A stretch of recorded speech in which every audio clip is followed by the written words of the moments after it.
On this episode of the Goal Line Fade, kind of a light episode being draft week, Brian and I are going to recap the week that is and will be for the Texas Rangers and Dallas Mavericks. Noxie, play the music.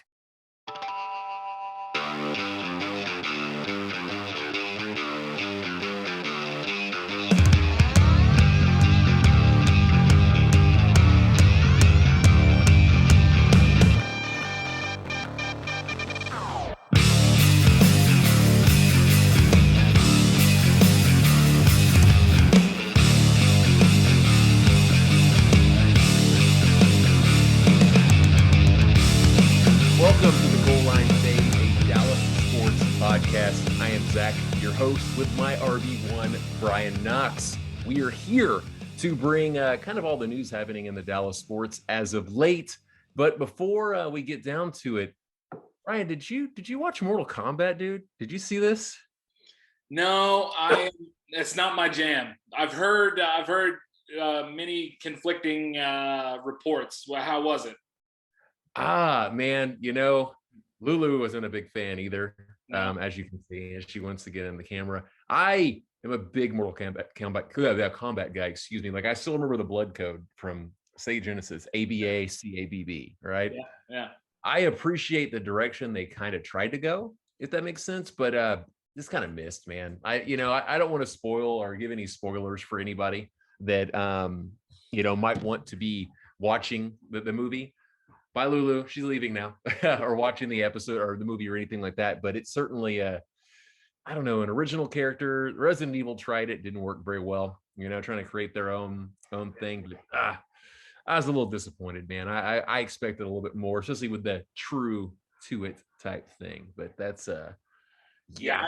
I've heard that the action and the fighting is terrific, and the plot line leaves quite a bit to be desired. So I loved the games. It's just none of them. I've never liked any of the movies. Mm-hmm. And furthermore, I don't think I can think of a single movie that's based on a video game that I've ever liked. It's just not my thing. You didn't like Street Fighter, dude? Come on now. I'm just kidding. No, that was terrible. The first Resident Evil is probably the only movie I can think of that's based on a video game where I actually like the movie. Well, see, here's what I was talking to a coworker about this today. The first Mortal Kombat from the 90s is better than this plot-wise, but not like action-wise and cinematography-wise. Like, this looks pretty. And honestly, the first 7 minutes of this movie is phenomenal. Like, when they cut to Mortal Kombat, like, it's like the first 7 minutes is an old school. It's in the 1600s fight scene. It is badass. Like, it's very very well done. But just they kind of miss, man. They make Liu Kang's kind of a bitch, and that's one of my favorite characters, dude. He's like so small and those fireballs, but I could go on for hours and hours, but we got some Dallas Mavs and Rangers to tackle here. Absolutely. So in Cowboy news, real quick before you and I get started, Sean Lee is retired. I'm very happy for him. I like Sean Lee a lot, the general, as they call him, but damn, career marred by just no availability. It's terribly unfortunate because there's a handful of more than a handful throughout the history of the league and he is a perfect example of this, that if his body hadn't failed him the way it did with injuries, you're probably looking at maybe Hall of Fame, at least borderline Hall of Fame career. He was that good. It's just he was never healthy. Never, ever, just couldn't stay healthy. But when he was on the field, he was unbelievable. And I have a feeling that he will probably make a transition to the coaching ranks at some point pretty soon.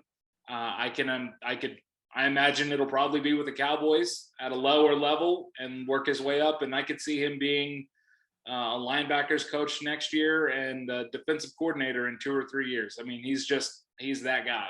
Yeah, that'd be cool. I'd be all about that, actually. Yeah. Like, definitely.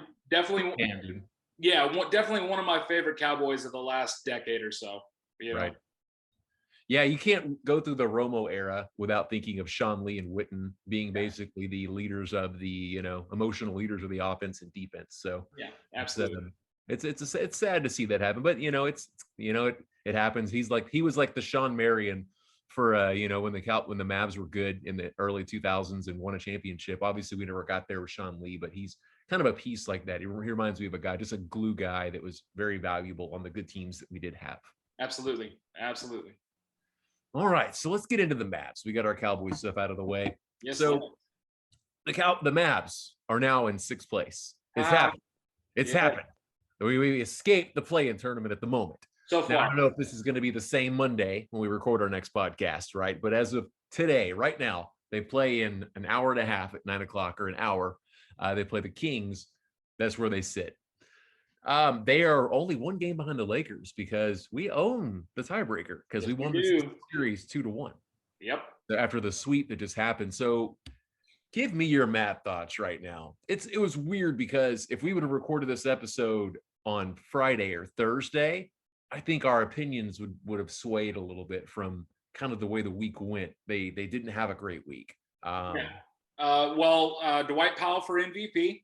Yeah. Yes. Dodo's still on fire. Have his arms gotten larger? Is that a thing? He looked jacked, man. Yeah. Yeah.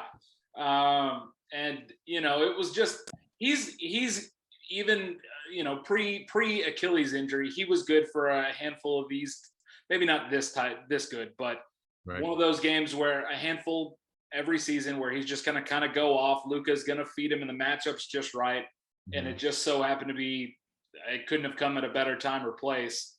And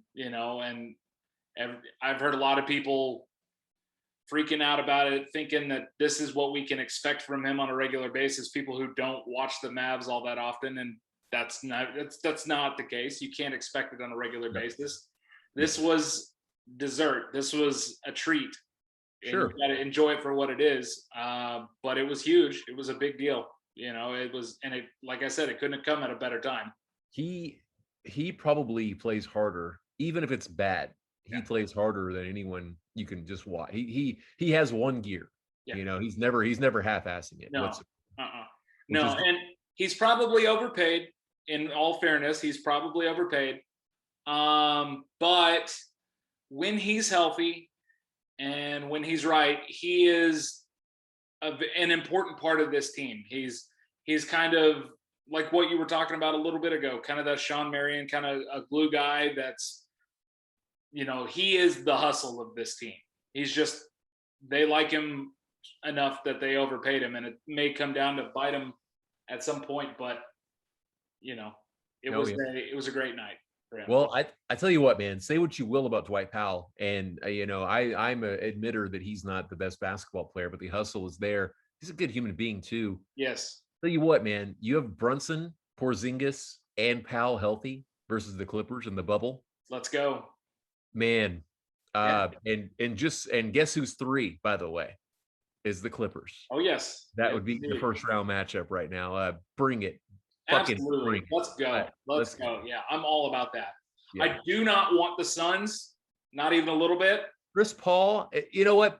Harrison Barnes and Chris Paul are Mav destroyers. Killers, man. For rightful reasons. Yeah. Ever since Cubes denied the Laker trade for Chris Paul. Yeah. He's made it a point to stick a fucking fork in us. Yeah. And obviously Harrison Barnes got traded in the middle of a game last year, and they had to take him out. So he's kind of got a chip on his shoulder. So tonight's game could get kind of wonky versus the Kings, by the way. Sure. And another one's Russell Westbrook. Whenever Cuban said, he's not a superstar player, he makes sure to bring his A game. 100%. Yeah, I don't want anybody. I'd rather see the Jazz. I think we match up well with the Jazz. Obviously, we're not gonna unless things go terribly. But the Suns is the number one team I don't want to see, and I'd love to see the Clippers. That to me, let's go. I want them to fuck them up. I hate them. Yeah, I'm tired. Oh my god, they disgust me. Oh my gosh, just freaking Kawhi Leonard is. And the truth is, I love Kawhi Leonard. He's probably, I'd like him if he was here. Boardman gets paid. Yeah. He's probably my favorite on a just take teams out of it. One of my 2 or 3 favorite non-Mavericks in the entire league. Well, At least until last year. Last year in the bubble really pissed me off quite a bit. But before he's that, the Thanos of the NBA. yeah. He's like snapped his fingers and he inadvertently ended. So he ended the dynasty of Miami, Yep. right? They broke up. LeBron went back to Cleveland. He broke up San Antonio's dynasty by asking to get traded away. Thank you. Then, I mean, Toronto, he did away with freaking Golden State. Yep. You know what I mean? Like, he's a very, very, very good player. He's like Tim Duncan, though. He's if you're a basketball purist, he's amazing to watch. But if you are like my son, who is like likes Curry and he's a very mid-range, good defense. He's an old school player, man. The truth is, if he wasn't as good as he is, if he was even like 10% less of a player than he is, I don't know if he has a spot in the league hardly anymore. But he is unbelievable with his defense is terrific. His mid-range jumpers are, it just seems like everything falls, when he finds those spots at the top of the key, and it's just fucking brutal. Oh, we know that all too well from the bubble last year, man. Just every single basket, dude. Every single. So Dorian Finney-Smith, I mentioned that I actually like him above Harrison Barnes on my team. And he just continued to do better and better and better. Yeah. For the month of April, he's shooting 45% from three. Yeah, he's on fire. Clutch baskets.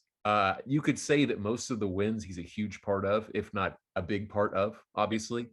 He continues to impress me, and I'm just so pumped that he is doing what I wanted him to do. It's crazy to think he couldn't even shoot a 3-pointer when he came in the league. Not at all. It was terrible. It changed his mechanics, dude. Like, and Rick's like, just keep shooting. Like, he was bricking everything, and here we are 3 years later, and he looks like he can be a starter in this league. Like, he really does. Yeah. I mean, he looks like a perfect fit as a 3-and-D, really long, very lengthy, perfect fit next to Luka. Sure. Yeah. Like a Jay Crowder type, man. Like, you see Jay Crowder's been on these really good playoff teams like the Celtics and Miami, and he's been in these situations, and he's not a great, like, you don't like, he's not like an all-star, but he's just that guy that's there. And Dorian Finney-Smith is that piece, man. Like, I'm feeling it, man. I really, really am. Yeah, I like Dodo. I'm looking forward to seeing what else he can add to his repertoire, in the off season, because I think he's still very young and still growing. And I don't think that he's ever going to be like a number 2 or even a number 3 option, but I could see him winning at some point. At some point, maybe getting himself to where he's in consideration for like a 6-man of the year role, or if something along those lines. One of the, anyway, I'm getting off. You're fine. Valuable player, because he can play small forward. He can play power forward, and heck, he can even play a little bit of center if you're going to go really, really small. You're probably not going to play him at center very often unless you're playing against Golden State, maybe. No. And they're just running up and down the field, and he's guarding Draymond Green, I guess. But he can guard spots 2 through 5. Yeah, he can bigger 2 guards all the way up to smaller centers. He can lock them down.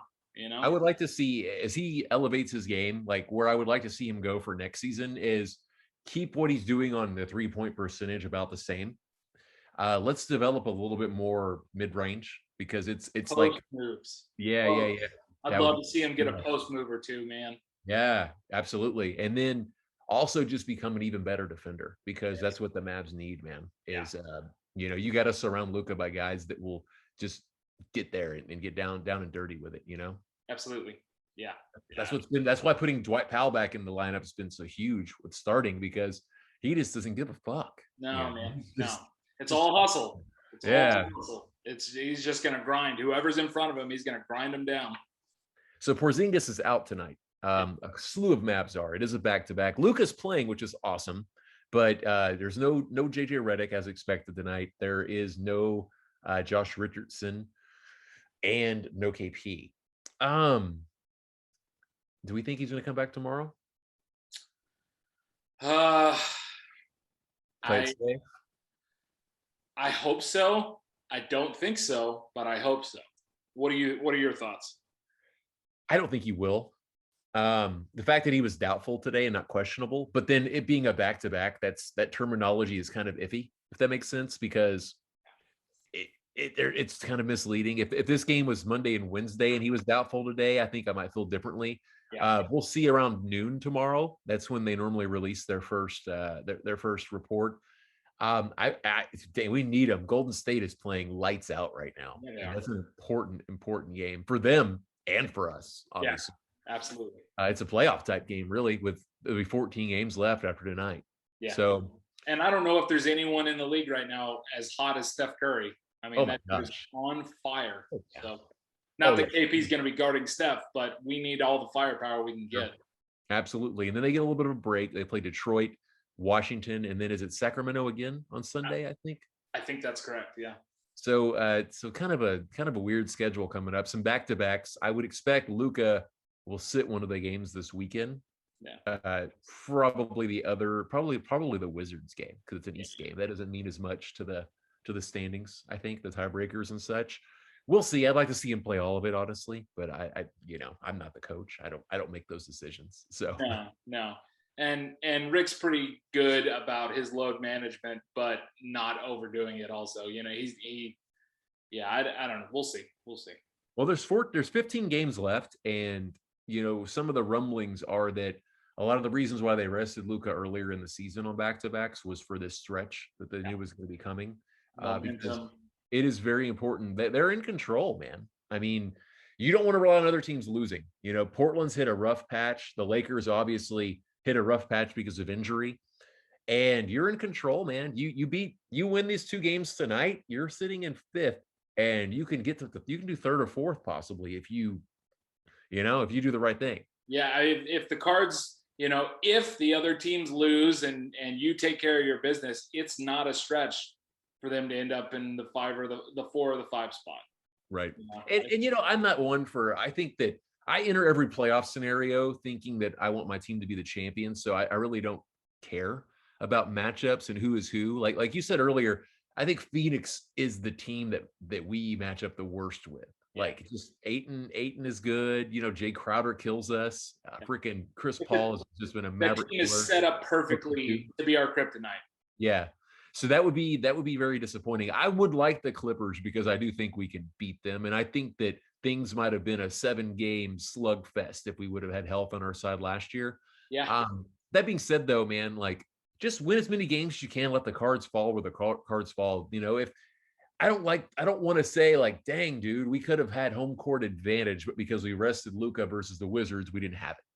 That's what I don't want. I would like if they have a chance to be the 4 seed and have that advantage. That's something that it's not about who the opponent would be. It's more about, hey, this is absolutely where they're at. So hopefully they take that into account. But once again, that's kind of out of our control. So. And to be fair, and maybe this is not the right attitude, but it's kind of the way I view it right now, is I still realistically, I don't know if this team is a championship team yet, right? They're close. And obviously I'm not going into the playoffs thinking, I hope I see good. I want us to win playoff series, multiple, right? I'm hoping for that. But part of the reason I'd like to see us end this in the regular season with some momentum and see if we can get into the top half of the playoff bracket is to see if we can do it. I want to see Luka put the team on his back and drive this team right on down the stretch with a lot of momentum and see if it's, I think it's a good test for him at this point in his career. More than even just playoff positioning. Because again, I'd love to see us go win series, but realistically, I'm not expecting us to win the even make it to the finals this year. But I just want to see him push to start hitting those milestones, because next year, depending on how things play out, I do expect us to start being in that position of competing for championships. And I think you have to start taking those steps. And I'd like to see him do that, put the team on his back and get us to a 5 or a 4 seed. Sure. I don't know the stat, but I know one thing. I don't think it's not like the NFL. There's been teams that went to the Super Bowl when they hadn't won a playoff game the year before. They just went on a run. I don't know in the NBA if there's a team that has not won a playoff series and that just wins it all, like out of nowhere. Like, I think you have to get over the hump of at least winning a series. Like, even with Golden State, I think like they finally won their first series the year before they won the whole thing. That's an interesting stat that I wish I could back up right now, but yeah, we'll have to do. I will have to do some research between now and the next episode, because I think you're probably right. I can look. The NBA has been around for a very long time, so maybe there has been one or two, but it's certainly incredibly uncommon. You know, sure. Whereas, like you said, with the NFL, there's the parity where you can go from being in the top 10 in the draft to playoffs. I mean, look at the Buccaneers. They did not make the playoffs last year, and then they turn around and win the Super Bowl. Correct. That's exactly a point right there. And then you look at the NBA. It's a series, though. It's a series. It's so different because the best team will win a series. You almost or the best coach. There's one playoff series that involved the Mavs and Golden State years ago. The better team did not win. No, that was just fucking. Now, in fairness, they outplayed us 100 every single game of that. All 4 of those games, they outplayed us, but they were not the better team. Baron Davis, man. My nightmares, dude. Oh, dude, Mr. Teeth. Yes, I can't stand him. I hate him. Oh my goodness. Oh my goodness, what a crazy time to be alive back then. Oh man, it was after the finals loss too. That was a really rough year, with an incredible stretch in between where they won 67 games and Dirk was MVP, and that was wonderful.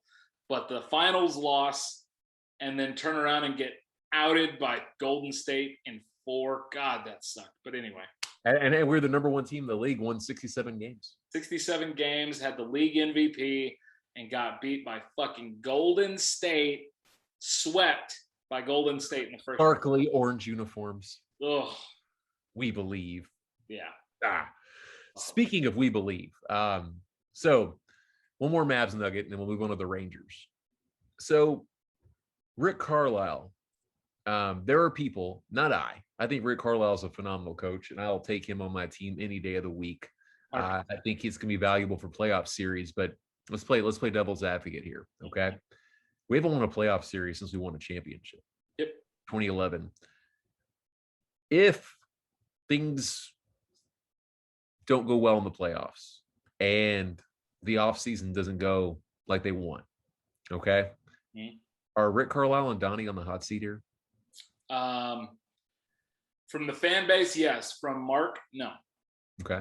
I truly believe that because of 2011, I think that Rick Carlisle has short of a handful of crazy things happening, I think he's pretty much got a job for life if he wants it. The Jerry Sloan job. Yeah, basically, it's his until he retires and steps away. Yeah. Now, here's the thing. I'm not even playing devil's advocate, and I'm not at the point where I think it's time to do something, but I do think it's time to start questioning it, because I will give him that he hasn't had the best rosters to work with for the majority of this decade that we're talking about.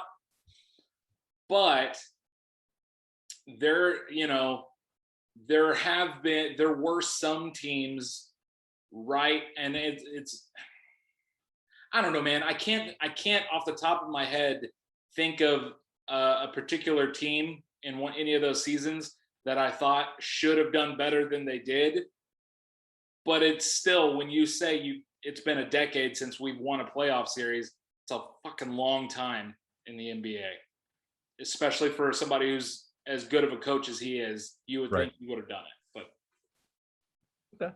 No, that's fair, man. I like I said, I think he's a phenomenal coach, and I think that how they respond to the playoffs and how this stretch here, this is so vital for me. I'm watching very closely because I know that the fan base wants so much. I want so much for this team. We had the special talent, and it reeks of championship potential. And your window in the NBA is so small. Oh yeah. Well, and real quick, sorry to cut you off. One thing, you're fine. Though, I will say that one of those crazy things that could happen that would cost Rick his job, I think, and I'm not saying this is going to happen or even close to happening, but if at some point Luka goes to Mark and says it's him, or get him out of here or trade me, he's gone. Right. Sure, and like you said, he's a special talent. I think that's a circumstance that could cost Rick his job, but sure. Short of that, I can't think of a whole lot of other realistic situations. Think about it. Rick's an amazing coach, and this is getting, way out of left field, but does he really know how to maximize what needs to be built? Yeah. Around, like, coach wide, like everything rotation wise, like, does he?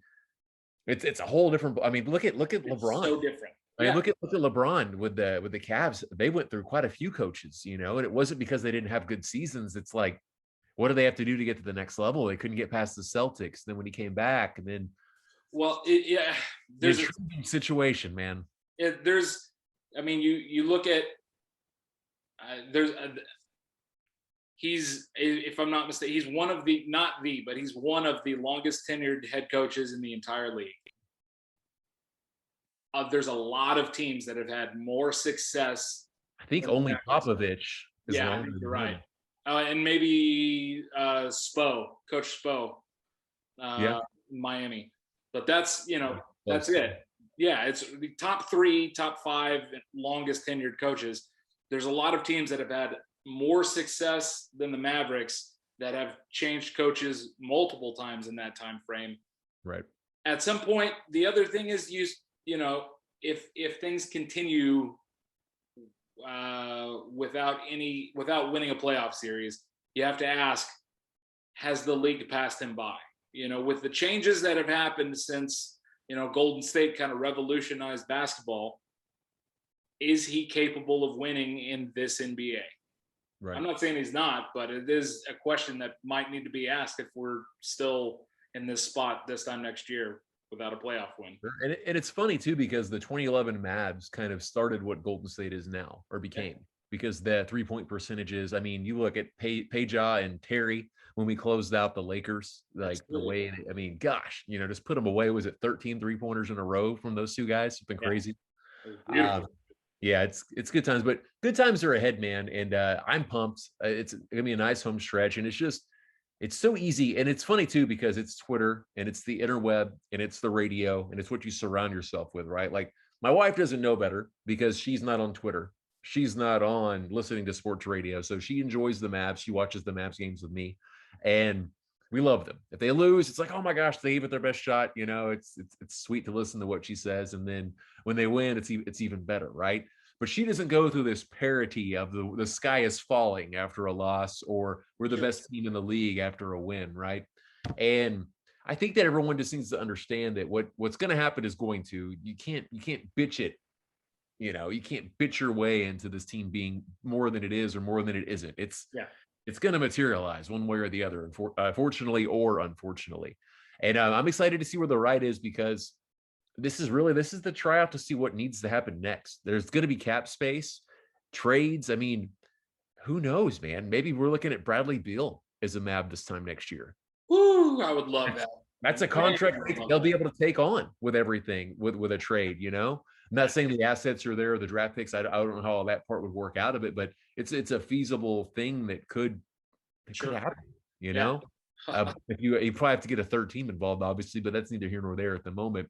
But there's so many different things that could happen and could be, and how this team builds in the playoffs is going to determine what happens. Absolutely. Yeah, totally. All right. Any more Mavs talk? Or are we ready to move on? Let's get to the Rangers, man. All right, cool. So my Texas Rangers, man, I like watching them. I'm watching them right now. They're now getting their ass kicked. It's like 7-4, 7-6, something stupid. I don't know. It's a commercial. Can they win on the fucking weekend or what, dude? Like, seriously, they've lost every Friday and Saturday game this year so far. I know. It's absurd. It's ridiculous. It's very weird. It's very weird. Yeah, it's crazy. The only series they've looked completely like they didn't belong was the White Sox series, which just happened. Ugh. And And honestly, with San Diego, it was low scoring games. They just couldn't hit against their pitching whatsoever. Yeah.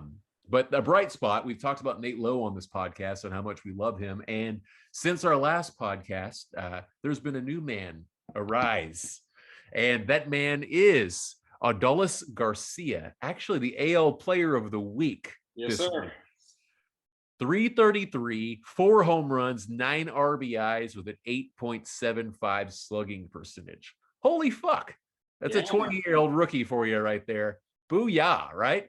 It's crazy because earlier in the year, they ran him through waivers and got lucky that nobody else picked him up. Nobody is so, it's very Nelson Cruz, the whole 28-year-old rookie coming out of nowhere. Very interesting. Very interesting. He's a lot of fun to watch. He's a fun guy. Like I like it, man. He reminds me of that 2010, 2011, that the antlers and everything. Sure. Like, I got that vibe to him. I'm telling you, man, not in the way that he plays or the way that he even looks, but just his energy and his vibe reminds me of Deli Cruz, Hopefully he doesn't fuck up and ruin a World Series for us, but well, I'll happily accept a World Series over not winning games on Fridays and Saturdays for the entire season so far. Yeah. Nate Lowe hit a home run tonight, continuing to do awesome. It's funny because, if you were like, if you're breaking down the Rangers before the season started, we were talking about how atrocious the pitching is going to be. And it really hasn't sucked. We talked about last podcast. They're actually 4th in the American League, which is wild. And they're still right there. So also Joey Gallo has improved to where he's not striking out all the time. He's getting the walks. He's just not hitting home runs. It's crazy. Not hitting home runs. That'll come around. I truly believe that'll come around. It'll come to the mean. The whole MLB is hitting like 230 right now. I know. It's real. It's the pitching is a definite advantage, like big time. And we weren't talking about, certainly because it took Guzman, going on the end of the season IL. It was a 60-day IL at the time for them to call up Dallas, right? Yeah. But Nate Lowe wasn't a guy I was even thinking about. Mm-mm. I was thinking about Solak, seeing what he's about. Willie Calhoun, is he going to take the next step? We, on record talked about these things on our before Ranger pods for what to watch for. So it's been a pleasant surprise. They're not the shittiest team in the NBA, but they're under the NBA. Oh yeah, they're not. They're still better than Houston probably if they were to go play basketball. But in the MLB, it's weird. This team will either be on fire or they're not hitting. It's very odd for me. And their pitching hasn't really disappointed, man. It really hasn't. Tonight, the Angels got some fucking firepower. So we whooped their ass last time. I expected one of the games to go like this, and that's what's happening right now. They're losing 7-4. Yeah. So. No, they are. Look, I've said it a ton of times. I'm going to keep saying it. Every bright spot, every up that we get all year long is a win. Yeah. Because what did we really expect in terms of wins this year? I want this team to do 2 things, right? One, be at least entertaining enough to where it's not torture to watch. Sure. 2, have the young guys progress, and both of those things are happening. Yeah. I'm totally happy with the Rangers this year. Absolutely. No, I couldn't be like the doom and gloom that was happening the 3 weeks before the season started to what we have now. Yeah, the record's not great, but like I said, it's a fun team. And it's kind of like I said this on a previous pod. The Cowboys were such torture to watch last year because there was no hope. Yeah. It's like the quarterback stack. We're not grooming a young quarterback. We're running in place here. Sure, I know we're going to get a better draft pick. That's going to be good. We'll see how that materializes on Thursday, right? But man, if you're not watching youth grow and get better, it's almost like I wanted to watch Red Zone over the Cowboys. The only thing that made the Cowboys watchable for me last year was watching the handful of young players that were on the team, hoping to see bright spots from them, watching them. But the team as a whole was brutal. It was literally just almost torture.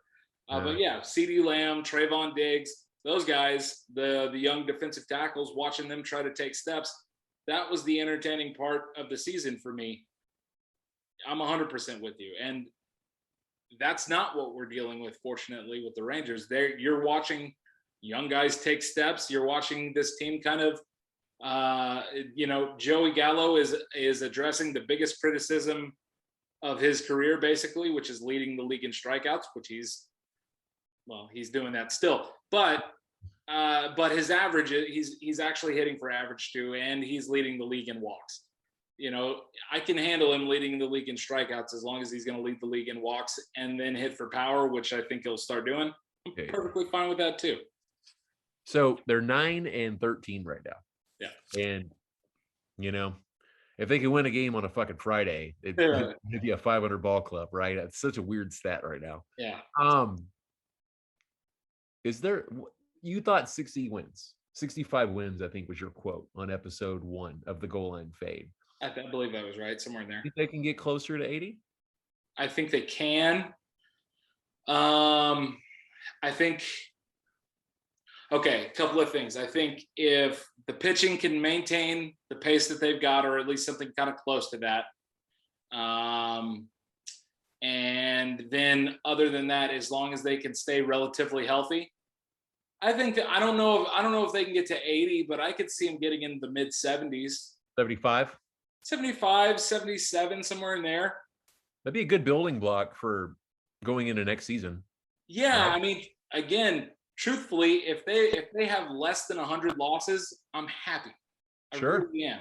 The only thing that could snowball that is if they become sellers big time and they get rid of 3 of their starting pitchers for just straight youth, which could be a thing. They could ship out Gibson, and that could obviously change the trajectory of what wins with what they have right now.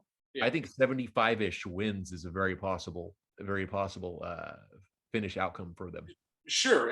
Yeah. So somewhere between my bet now, my updated prediction, I guess, would probably be somewhere around 72, 73.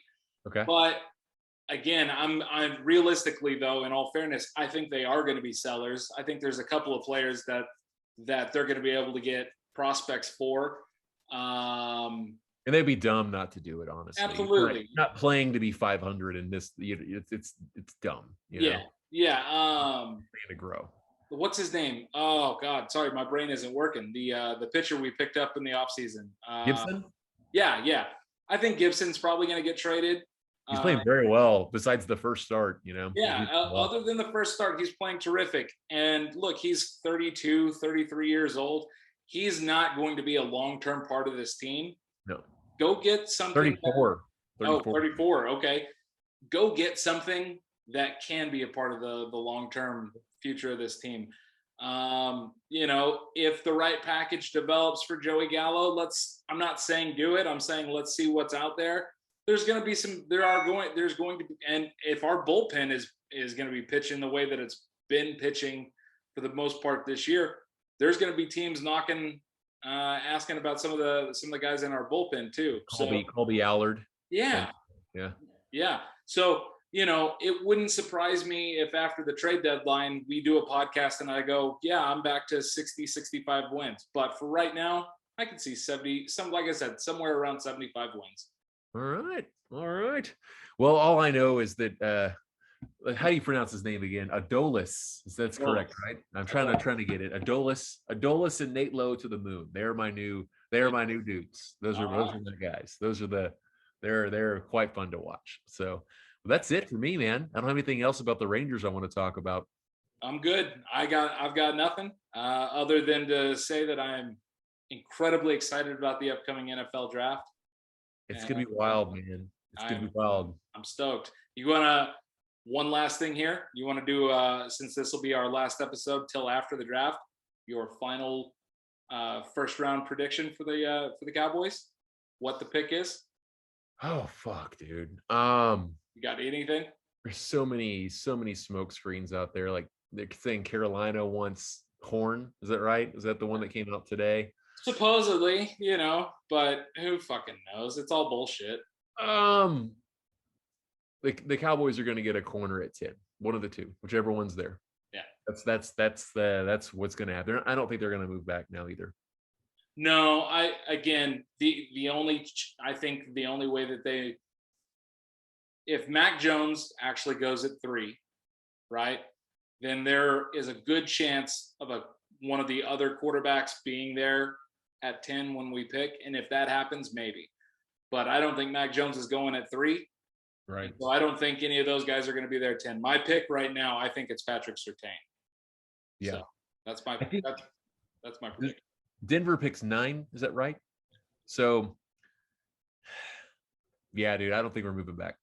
I think Atlanta trades back and somebody else gets a quarterback and that Denver takes the last one. I think I think Denver takes the last quarterback and we stand pat at 10 and we get one of the corners, because I don't know. Carolina's the weird one. That'd be so weird. There's rumblings of the Eagles wanting to move up for one of the cornerbacks, but let them do it. Like as long as actually, honestly, no matter what, let them do it. Let them burn draft capital, because it would be with Carolina, and then it would just, and Carolina might take a cornerback anyway. So it is Detroit. True.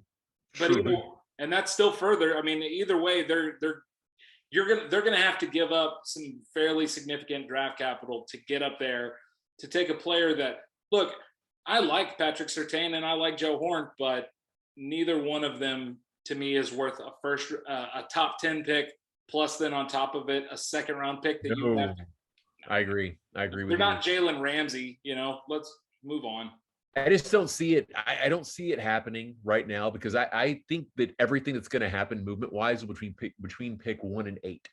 I think Denver needs a quarterback. So I think they're staying where they're at unless I think they're getting a quarterback, period. Denver needs a fucking quarterback. He's not, their quarterback they have is not it, dude. Yeah. Drew Lock is not it. I don't know how they feel about Mac Jones, and I think he's going to be the only quarterback on the board when it's time for them to pick. Denver is the team that is the biggest wild card to me. They could go corner, they could go quarterback, they could go wide receiver, although probably not. They could go offensive line, they could go anywhere. They could go linebacker. It's all over the place, man. Oh. The one thing there's, other than the Cowboys getting a player that I'm happy about, I do not want to see. There's 3 guys that I do not want to see end up in our division, other than the quarterbacks, obviously. I don't want the quarterbacks either, but I don't want Jalen Waddle from Alabama. Go to the Giants, right? Or Philadelphia, either one. I don't want. Stupid. They wouldn't pick him. Stupid. They always pick the wrong wide receiver, dude. They'll pick the other one. You're certainly right. I don't want Kyle Pitts and I don't want Jamar Chase. Those 3 guys or any of the quarterbacks, as long as they don't end up in our division and we get a decent player, I'm happy with the first round. I'm pretty sure some of those guys are going to end up in the division, because mathematically, there's no way all those guys go at 9 in the first 9 picks. It just doesn't. It doesn't seem. It's legit. Like legitimately, I honestly, no bullshit. I don't think that any of them will be there when we're on the clock. Really? Okay. We'll see. I could be wrong, but we'll see. It'll be exciting. It'll be exciting. Speaking of exciting, I know that you and I had teased and talked about doing a draft night kind of breakdown of the first pick. We've decided against that because we're still growing this thing right now. And I think that our expertise, just having a great draft background or draft breakdown, next week on Monday night, I think that works so much better than just talking about one pick, just kind of breaking down the entire thing. So that's kind of, for our listeners, that's the direction Brian and I are going to take. We're going to do an episode next Monday night, and we're just going to completely break down the Cowboys' entire draft, and obviously talk a lot about what's going on in the NFC East, period, with the draft as well. I think our talents are better suited for that than just talking about one guy. Well, and also by that point, we'll also be able to talk about some of the priority free agents that they pick up, because, a lot of people don't put much thought into it, but the Cowboys do a damn good job picking up the undrafted free agents. Yeah. We've picked up a lot of starting caliber players. Quinn, man, Yeah. There's a lot of players that we've picked up after the draft that didn't get drafted by somebody that have turned into starting players, Pro Bowl players. I mean, Tony Romo, man. Danny Amendola had a pretty long career. He's still playing, right? Yeah.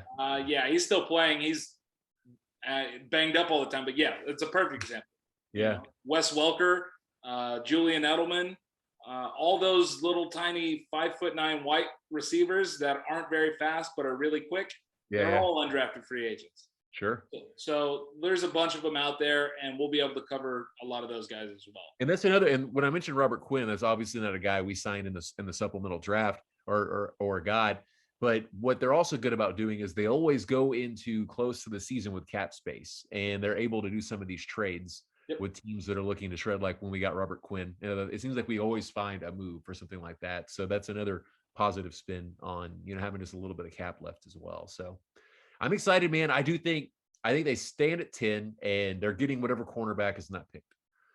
I think that's what happens. Whichever one of the two, man, is there. Now, if they're both taken, we're gonna go Kyle Pitts or an offensive lineman. I don't know. That's a weird dynamic if that's the case.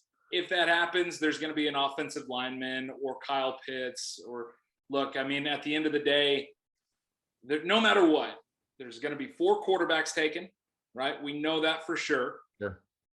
Other than those 4 quarterbacks, there is about 10, give or take, 8 to 10 players that could possibly be picked in there. They'd all be worth the 10th pick. So no matter what, there will be a good player there for them to take. The only situation, the panic button situation for me, is if the 4 quarterbacks go, right? And then that's 4 of the 9 in front of us. And then both offensive linemen go, and both Denver and Carolina go both cornerbacks. Yeah, both corners, and then Kyle Pitts goes. There's your 9. So you're left with Waddle. Yeah, the 3 wide receivers, and a bunch of players that probably aren't worth the 10th pick. That would suck because they're not going to take a wide receiver. So then they're going to do something stupid like reach for Micah Parsons. If they can't trade back, if they can trade back, cool. But they're going to reach at that point, and that doesn't look good to me. But I don't think that happens. I think that is the least likely of all the scenarios. Is that? I agree, and we'll see, man. It's like I said, it's going to be exciting. I think what Atlanta ends up doing is really going to turn this fucking draft. Especially now that they're talking about trading Julio Jones. Yeah, it's crazy. Why are you having Matt? Yeah. Their shit gets really interesting at 4, especially if they stand pat and they're like, look, we're going to keep Julio, we're going to keep Matt Ryan, we're going Penei Sewell, or we're going Kyle Pitts, we're going to try to win this fucking division and go for it. The draft levels out, and you're going to have it's going to kind of stay its course. But if somebody takes their pick, or they say fuck it, let's rebuild, let's get a quarterback. Whoa, it's getting crazy. If it goes quarterback, the first 4 picks, it's going to be a really, really stressful. Once you get to 7, it's going to be like that next 3 picks is going to be like fucking. Yeah, it's going to be nail biting. It's going to be crazy. All right, man. Well, I'm looking forward to being stressed out. Let's do this. Indeed. Yes, indeed. Well, that's it, man, for the Goal Line Fade, a Dallas sports podcast. Brian and I appreciate every listen, whether it's 5 people, 15 people, or 500 million people. If you like what you've heard, please like and subscribe so you can hear all of our good stuff. You can find us on YouTube and any platform that has the podcast. That's all I got, Brian. You have anything you want to say to the people before we get out of here? No, man. I got nothing. Thank you very much for tuning in, ladies and gentlemen. All right, good episode, my man. Rock and roll. Peace.